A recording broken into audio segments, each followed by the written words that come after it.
Friends, movers, countrymen, I got something for you today. I am so excited for this. I sparred a world champion for charity. That's it. That's what happened.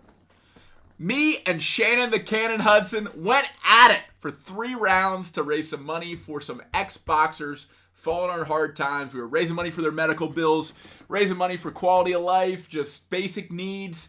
And Shannon has a fight on February 23rd, probably the day this comes out, maybe the day before. He is fighting in Mexico City in karate combat. He is back in the ring in his 40s, still being a champ, having a championship mindset. He's not done yet. And I was honored to be a part of his fight camp preparing for this big fight in Mexico City. He, just for reference, over 70 pro fights, former IKF world champion, that's kickboxing. And even though we only did boxing in this matchup, you'll see a lot of kickboxing style come through, just because that's who he is at his core. We're going to watch this footage together. Right now, I'm going to break down some moments. We're going to tell some stories. And we're going to wish Shannon a lot of luck on his match in Mexico City. And maybe we'll even review that after. Maybe we'll see some parallels. Make sure you hit that subscribe to not miss any kind of fight reviews like this, any chess boxing content, any tips and tricks to be a better fighter, chess player, or person. Go ahead and subscribe, hit notifications. I'll appreciate it. Now, this is the first time I'm watching the sparring footage, and we'll just dive in. Here's the first round. So, first off, we're in Decatur Boxing Gym. This was a part of a Circle of Legends event where 3 former world champions were ringside watching these matches representing Circle of Legends. One was the first super heavyweight gold medalist, Tyrell Biggs from the 1984 Olympics. His brother owns this gym.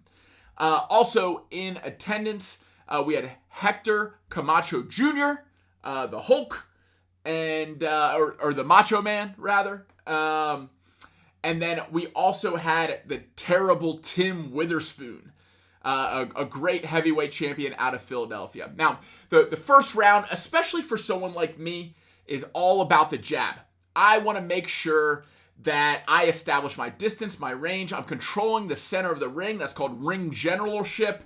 And I'm making my opponent prove to me that he can get past my jab. So really, all I'm throwing is jabs until, boom, there's a sneaky little cross. That was my first significant strike landed. That wasn't a jab. That cross right down the middle, landing on his chin. Those are my best punches. I have a nice snappy jab. It's a little quicker than typical for my size. And then I have a nice counter cross. I fight in that Philly shell. I let things come over my front shoulder. I'll shoulder roll it, and I'll counter with a cross. And I'll throw that jab from different angles. You just saw an up jab where I kind of come up from a lower angle instead of straight on. I'll throw that a couple more times through the course of this. It's one of my favorite punches because it comes from a different angle from where they're usually used to parrying the jab. There's a little 4-piece combination. My first uppercut comes right there too. And in terms of this first round, clearly have the advantage here so far. Landing more punches. And to his credit, Shannon is 10 years older than me and about 15 to 20 pounds lighter than me. So he needs a little bit of time to figure out how to get inside my range, what my tells are, and trust me, he gets there. He lands some big shots, especially in this upcoming second round and third round. Now in my corner, we got Harrison Aiken here. He is a pro fighter. He's done MMA, he's done bare knuckle, and he's done boxing. He has a pro boxing match coming up, I think in Mississippi or Alabama, the next month or two. I'm going to be helping with his fight camp. And right to my right there, that is Trenton Gant. He is a Army Ranger, now out of the military in business school, but he fought in 3 of my events, Brawl for a Cause events, charity boxing events, and he manages our back of house, our backstage. He helps fighters get ready, wrap their hands, talk to them about psychology and mindset going into these things because he's been there, he's done that. So they were in my corner for this fight, which meant a lot. But we're back to the action here. Now, you notice controlling the center of the ring this time is Shannon. He is in the center. He's kind of pushing me into ropes and corners. I'm using lateral movement to try to take back over the center. I have a little bit more control there, but I seem to remember this round he does a much better job with head movement, which means he's learned my jab. I land a clean uppercut there. That was one of my better punches of this round. Land a clean uppercut on the chin. Usually uppercuts are followed by hooks, just like there. There's another uppercut, hook combo. Especially when my back is up against the ropes, I tend to look for those openings with the uppercuts. Seems to be what my opponents expect the least. There's another uppercut, hook, cross combo. I like when my back's up against the ropes. My opponents tend to feel like they have an advantage, because typically you do, but I'm a counterpuncher. So I like when they throw, they hit my arm, they hit my shoulder, and then I can kind of throw in between their punches and sneak some in, which feels really good. My back's up against the ropes again. I missed that uppercut. He lands a good cross there. And this is one of those times where I think he lands a pretty big shot. I landed 2 more there, but I think it's coming up here. Yeah! Okay, so this is a really important thing to talk about. My opponent is a southpaw fighter. You see that his lead hand is his right hand. My lead hand is my left hand. I'm a regular fighter. He's a southpaw. Something that you'll see in a southpaw versus regular matchup is a battle for the front foot placement. Basically, whoever is situated with their foot outside of the other has more scoring potential. More of the target is exposed for their opponent.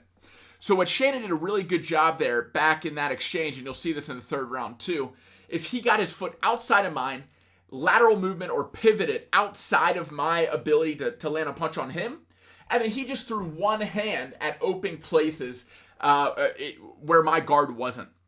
So he was landing hooks to the body, hooks to the head, after he had circled away from any kind of threats. And Shannon does a really good job of this in this third round too. So definitely something to look at if you're a smaller fighter, if you're a southpaw fighter. Regulars can do this against southpaws too. The same advantages exist in both directions. But he was really, really clean and shifty when it came to finding those angles. That's where he had most of his success. There it is again, circling outside, kind of getting behind me, and then throwing that shot right up the middle. Nice jab, keeps me at bay, keeps my distance away. And there he is again, circling outside of my lead foot, making it really hard for me to land anything. I really have to come across my body to try to hit him outside of my shoulder. Nice stiff cross by me, a jab by me to kind of keep him at bay. But he's crowding me, right? He's getting inside of my advantage. My advantage is range, landing a far away. He is pressuring me up and tight, landing shots to the body, shots to the head. And I think this is where the biggest shot of the whole match comes, which he lands on me. So look out for it. He's going to land that cross right up the center. I'm getting a little fatigued here. My opponent in fight camp, preparing for this Mexico City fight, he is in great shape, and not to bring age into it, age is just a number, but especially given his age, to be in this kind of shape is insane. Mad props to Shannon. Dude's a beast. Not just in the ring, by the way. He built one of the largest fitness franchises in the world called 9 Round. So he's a beast in business. He's a beast in the ring. Definitely someone I look up to and want to emulate. But here we go. He is getting a lot more busy as we finish out this hard spar. He is trying to set up this big shot that's coming. We'll probably rewind it so you guys can see my head snap back a few times. It should be coming up any second here. I come up. Hands are down. Oh, there's the bell. Looks like we missed it. Let's go back, try to find it here. It's probably when my back is up against the ring. I think I circle out to the right. And then he finds it. So there was a good cross that landed. I don't think that was the one that popped my head back. Maybe it's coming up here. Yep, I circle over here. Here it comes. Boom! Snaps my head back. I kind of stumble back, recompose myself. He knows he could have come forward. If he wanted to hurt me, he knew that was the chance that he had to come forward and probably land a few more punches. But this was for charity. We aren't trying to kill each other. We're definitely showing each other good looks. It's part of his fight camp. I always like challenging myself, so mad props. I come back with a little bit more energy towards the end of the round, but man, this was, I can't tell you how much fun this was, sharing the ring with another world champion. Me coming from chess boxing, him coming from kickboxing, us doing it in boxing, and just, so much respect for this guy. I will show you the event that he'll be in tomorrow night. I'm filming this on Thursday, February 22nd. So on Friday, February 23rd, you can watch Karate Combat 44 for free on YouTube.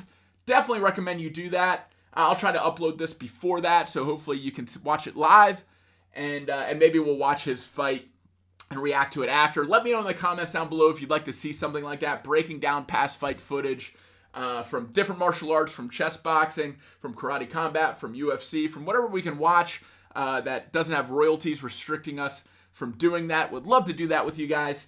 But let me know what you thought of this.